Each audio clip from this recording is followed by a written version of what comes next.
Hello my dear student, I am your teacher of mathematics and today's class we discuss our maths topic. So let's see what is our today's work.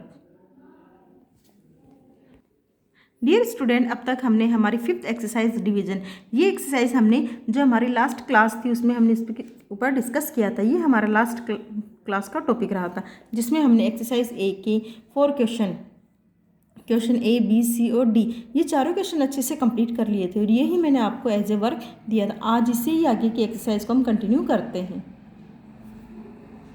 तो देखिए इसका second question जो हमने नहीं किया था वो देखिए, right the division fact for each of this statement. क्या कहा है कि आपको नंबर्स लिखने हैं, डिवीजन फैक्ट लिखना है। अगले ने क्या किया है, अगले ने आपको लैंग्वेज दी है और इस लैंग्वेज का आप इस्तेमाल करेंगे।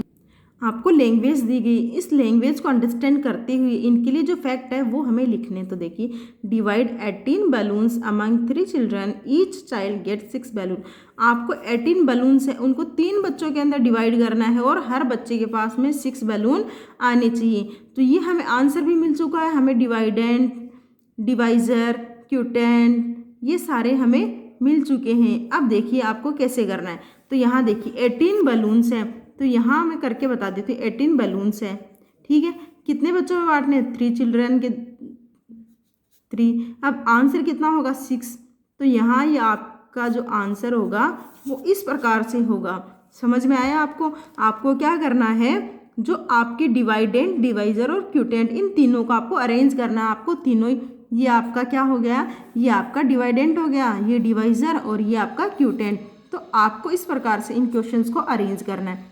तो सेकंड क्वेश्चन आप खुद से करेंगे। थर्ड क्वेश्चन देखिए एक बार वापस से, divide 15 pencils among 5 children, each child gate 3 pencil. आपको क्या करना है, 15 पेंसिल्स आपके पास में, उनको 5 बच्चों में बांटने हैं और हर बच्चे को 3 पेंसिल मिलनी चाहिए। तो यहाँ देखिए क्यूटेंट, डिवाइजर और डिवाइडेंट देखिए, यहाँ रहा आपका 15 पेंसिल, ये होगी आपकी डिवाइडेंट, डिवाइजर 5, ये डिवाइजर। अब क्या हुआ आपका, आपको पता है क्यूटेंट कितना है, 3। तो ये आपका आंसर आ गया है।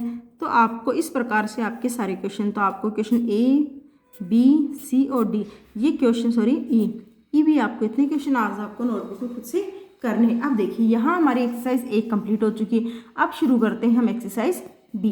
देखिए, in each of the following the circle number stand for. यहाँ देखिए सर्कल नंबर है वो किसके लिए स्टैंड करता है। यहाँ मैंने आपको पहले भी बताया था, ये क्या है, ये क्यूटेंट, डिवाइडेंट और डिवाइजर। तो जिसको सर्कल किया हमें उसके बारे में बताने की ये क्या है। तो बच्चों ये क्या है, ये है आपका क्यूटेंट। तो इसके बारे में लिखेंगे, ये आपका क्या है, क्यूटेंट। तो लिख दिया हमने क्यूटेंट। अब ये क्या है, ये क्यूटेंट है, तो ऑब्वियस ये भी क्या है, ये भी क्यूटेंट है, तो आप इसको भी क्यूटेंट लिखेंगे। अब यहाँ देखिए 3, 24, 8। अब ये क्या है, ये डिवाइजर, ये डिवाइडेंट, तो इसके लिए आप लिखोगे डिवाइडेंट। तो यहाँ मैं लिख देती हूँ स्पेलिंग डिवाइडेंट, क्योंकि ये है क्या, ये डिवाइडेंट ही है, तो हमने लिख दिया। अब आगे ये क्या, तो ये क्या हो गया आपका डिवाइडेंट। अब आगे है क्वेश्चन डी। यहाँ देखिए ये क्या आपका डिवाइजर, क्यूटेंट और डिवाइडेंट। तो वापस इसके लिए क्या लिखोगे आप, इसके लिए आप लिखोगे डिवाइडेंट। अब यहाँ देखिए 9, 45 और 5, ये क्या है, ये डिवाइजर, डिवाइडेंट, क्यूटेंट। आपको जस्ट 3 नेम याद करने हैं। बाहर जो होता है, साइड में जो होता है, बाहर साइड की तरफ होता है वो तो आपका डिवाइजर, अंदर की तरफ जो होता है उसको डिवाइडेंट, और बाहर ऊपर की तरफ जो होता है उसको कहा जाता है क्यूटेंट। तो ये क्या है, ये आपका डिवाइजर। तो इसके लिए लिखेंगे हम डिवाइजर, ये डिवाइजर हो गया। अब इसमें देखिए ये क्या है, 4 बाहर की तरफ है, तो डिवाइजर, डिवाइडेंट और क्यूटेंट, तो इसके लिए आप लिखोगे क्यूटेंट। ये क्या है, डिवाइजर, डिवाइडेंट, क्यूटेंट। तो 6 क्या है आपका डिवाइजर, तो इसके लिए आप लिखोगे डिवाइजर। आगे है ये 8, 40 और 5। तो 8 क्या है, डिवाइजर, 40 डिवाइडेंट और 5 क्यूटेंट। अब देखिए 2, 18, 9। 2 क्या है, 2 आपका डिवाइजर, 18 क्यूटेंट, डिवाइडेंट, 9 आपका क्यूटेंट। तो आपको इस क्वेश्चन को नोटबुक में कैसे लिखना है वो देखिए। आपको इस क्वेश्चन को जैसे मैंने लिखा है, तो आप इस क्वेश्चन को एज इट इज ऐसे राइट डाउन करोगे, फिर आंसर लगा के आप सामने क्या लिखोगे, इजिकल टू 5, फिर इक्वल टू क्यूटेंट। इस प्रकार से आपको सारे ही क्वेश्चंस को मैंने आपको सॉर्ट आउट करवा दिया। इनको एज इट इज आप ऐसे कैसे नोटबुक में लिखोगे। यहाँ आपकी एक्सरसाइज बी कंप्लीट हो गई। अब देखेंगे एक्सरसाइज सी। देखिए अब करेंगे exercise C. Write two division fact for each multiplication fact. यहाँ मल्टीप्लिकेशन फैक्ट दिए गए, इनके 2 डिवीजन फैक्ट लिखने हैं। तो एक तो हमें समझाया गया, तो देखिए ये आपका क्या है 56 आंसर है। अब इसको 7 को 8 से मल्टीप्लाई किया तो आपका आंसर क्या है 56। अब आपको इनको 2 डिवीजन फैक्ट लिखने हैं, तो आप क्या करोगे 56 में 8 को डिवाइड करते हैं। 56 को क्या रखा आपने डिवाइडेंड, 8 आपका डिवाइजर और 7 आपका क्यूटेंट। तो आप इस प्रकार से कर सकते हो। दूसरा आप क्या करोगे 56 में 7 से डिवाइड कर दो तो आपका आंसर 8 आ जाता है। तो आपको इसी प्रकार से इन सभी को करना। तो एक मैं करके बता देती हूँ। 18 आपका आंसर इक्वल टू, आप क्या करोगे 3 से डिवाइड करते हो तो आप क्या करेंगे 18 को डिवाइड करेंगे किससे 3 से। पहला फैक्ट तो ये लिखेंगे, 3 से डिवाइड किया तो आंसर कितना आया 6। अब दूसरा फैक्ट ये रहेगा 18 को डिवाइड करना है आपको किससे 6 से, इक्वल टू 3 आता है। तो इस प्रकार से 2 आपको डिवीजन फैक्ट लिखने हैं। तो बी मैंने आपको समझा दिया, सी डी ई एफ और जी ये सारे क्वेश्चन आपको खुद से करने हैं क्योंकि काफ़ी इजी क्वेश्चन और आपसे फटाफट हो जाएंगे। अब देखिए question number 2, complete the following. हमें इनको कंप्लीट करना। शर्त देखिए, if 7 multiply by 7 equal to 21 then 21 division by 3। यदि 7 को 3 से मल्टीप्लाई करते हैं तो आपका आंसर 21 आता है। यदि 21 को 3 से डिवाइड करेंगे तो क्या आंसर आएगा, तो वही सेम प्रोसीजर यहाँ देखिए। 21 को क्या करना है 3 से डिवाइड करना है, तो 3 की टेबल इतने टाइम बोलेंगे कि हमारा आंसर 21 आ जाए। तो जब हम 3 की टेबल 7 टाइम करते हैं तो हमारा आंसर 7 बोलने पे 21 आता। तो यहाँ आपका आंसर हो जाएगा 7।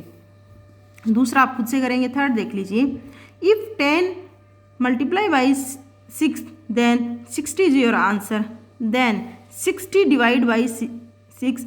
यदि 10 को 6 से मल्टीप्लाई करते हैं तो आपका आंसर 60 आता है।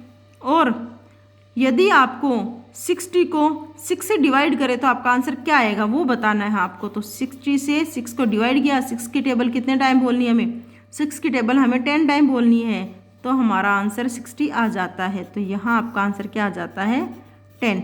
तो डी आपको खुद से करने हैं। अब आगे third, use the multiplication table and fill in the blanks. हमें मल्टीप्लेक्शन टेबल का इस्तेमाल करना है, यानी जो हमारी टेबल नॉर्मली हम टेबल जो लर्न करते हैं उन टेबल का इस्तेमाल करना और इन क्वेश्चंस को करना है। 32 को 8 से डिवाइड करना, 32 डिवाइड बाई 8 तो 31 जा 30, 32 जा 16, 33 जा 24, 34 जा 32। तो 4 टाइम बोला तो हमारा आंसर आ चुका है 32। यहाँ आपका आंसर हो गया 4। जैसा कि मैंने अभी किया आपको बी सी ये आपको अच्छे से करना है। अब देखिए डी में बता देती हूँ आपको, वापस से सेम प्रोसीजर। 36 को 4 से डिवाइड करो, 34 की टेबल इतने टाइम हमें बोलनी है कि हमारा आंसर 36 आ जाए। तो जैसे कि आप जानते हो 36 की नंबर जो है वो 4 की टेबल में कब आता है, 9 टाइम जब हम करते हैं तब 4 की टेबल में 36 आता है। तो यहाँ आपका आंसर 9। तो यहाँ आप 9 आपका आंसर आ चुका है। ई और एफ ये आपको खुद से करने हैं। अब है question number 4, fill in the blanks. Same procedure, 65 को 65 से डिवाइड करो, तब आपको क्या करना है, अब बड़ा आ गया 65 की टेबल से डिवाइड करना है आपको। 65 1 जा 65, तो 1 टाइम बोला तो आपका आंसर आ गया। तो यहाँ लिखेंगे आप 1। अभी देखिए 127 को इतने से डिवाइड करो कि आपका आंसर 1 आ जाए। तो अभी आपने क्या किया था, 65 को 65 से डिवाइड किया तो आपका आंसर 1 आया था। तो वही सेम प्रोसीजर है, यदि इसी नंबर को इसी की टेबल से डिवाइड कर दें तो हमारा आंसर 1 आएगा। तो हमने लिख दिया अच्छे से। अब ये देखिए सी, आपको इतने नंबर से डिवाइड करना है कि आपका आंसर 1 आ जाए, यानी 222 को इतने नंबर से डिवाइड करो कि आपका आंसर 1 आना चाहिए। तो वो ही सेम प्रोसीजर है बच्चों, यहाँ भी क्या आएगा 222 को 222 से डिवाइड करते हैं तो आपका आंसर 1 आता है। अब देखिए 30 को 1 से डिवाइड करने पर क्या आएगा, तो 30 को 1 से डिवाइड करते हैं तो 30 ही आएगा। 0 को 106 से डिवाइड करते हैं तो क्या आता है, तो क्या आएगा बच्चों, आपका आंसर 0 ही आएगा। तो यहाँ हमने लिखा 0। 0 को अगर आप किसी नंबर से मल्टीप्लाई करते हो तो 0 आता है, यदि किसी नंबर से डिवाइड करते हो तो भी 0 आता है, लेकिन ऐड करते हो तो आपका जो नंबर है वही आता है, ना कि 0।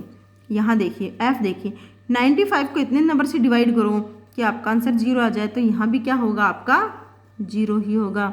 तो यहाँ देखिए मैंने आपको एक्सरसाइज बी और सी दोनों अच्छे से करवा दी है। आज आपका वर्क देखिए, एक्सरसाइज सी में question number 1, question number 2, question number 3 और क्वेश्चन नंबर 4 जो मैंने करवा दिए वो भी करने हैं, और आपको जो मैंने सॉर्ट आउट करने के लिए दिए हैं वो भी आपको करने। अब देखिए एक्सरसाइज बी। अब एक्सरसाइज बी में देखिए आपको क्वेश्चन नंबर 1 में A B C D E F G H और I ये सारे ही क्वेश्चन आपको नोटबुक में राइट डाउन करने हैं। अब उसके अलावा जो हमारी एक्सरसाइज ए थी उसमें से हमने 1 क्वेश्चन छोड़ दिया था, और 1 क्वेश्चन में हमारे 5 सब क्वेश्चन थे, तो उनको भी क्वेश्चन नंबर 2 ये भी आपको अपनी नोटबुक में राइट डाउन करना है। तो आई होप आपको ये सब कुछ समझ में आ गया होगा। कन्फ्यूजन आपको रहती है तो आप हमें पूछिए। Thank you so much for watch this video. Next जो हमारी क्लास रहेगी उसमें हम आगे की एक्सरसाइज डिवीजन की जो आगे की एक्सरसाइजेज है उनको कंटिन्यू करेंगे। Again thank you so much for watch this video. Like, comment and share this video. Have a nice day.